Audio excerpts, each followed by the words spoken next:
तुमच्याही बाबतीत असं कधी घडलंय का? विज्ञान कितीही पुढे गेलं असलं ना, तरी आपल्या आयुष्यात होणाऱ्या काही गोष्टींमुळे, परिस्थितीमुळे ना, देव आहे हे मान्य करावंच लागतं. असंच काही माझ्या बाबतीत झालं. मी पूर्वी नास्तिक होते. देव आहे हे मान्यच करत नव्हते. पण माझा आता हळूहळू देवावरती विश्वास बसू लागला होता. म्हणून तर आज समोवती अमावस्या असल्यामुळे मी घरातील सगळी जाळी जळमटे काढून घेतली. फरशीसुद्धा मिठाच्या पाण्याने पुसून घेतली. म्हणतात ना, मिठाच्या पाण्यामुळे घरातील निगेटिव्ह एनर्जी निघून जाते.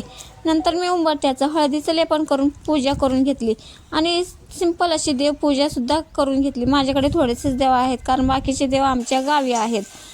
पितरांसाठी दहीभाताचा नैवेद्य दाखवला, नमस्कार केला आणि मग काय, इथे मी बटाटा भजी करायला घेतले.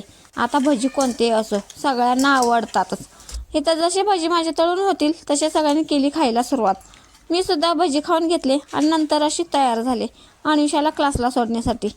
आम्ही दोघी क्लासला जायला निघालो. तिला क्लासला सोडलं. आता एवढा वेळ मी कुठे बसणार? मग मला दिसले समोर फुलांचं झाड. मग म्हणलं चला देवासाठी 4 फुले तरी तोडून घेऊया. म्हणून मी इथं फुलं थोडीशी तोडून घेतली आणि नंतर थोडंसं बसले मोबाईल बघत. आणि मी हा व्हिडिओ इथंच एंड करते. व्हिडिओ आवडला असेल तर व्हिडिओला लाईक करा, शेअर करा आणि आपल्या चॅनलला सबस्क्राईब करा. पुन्हा भेटू नेक्स्ट व्हिडिओमध्ये. तोपर्यंत बाय बाय.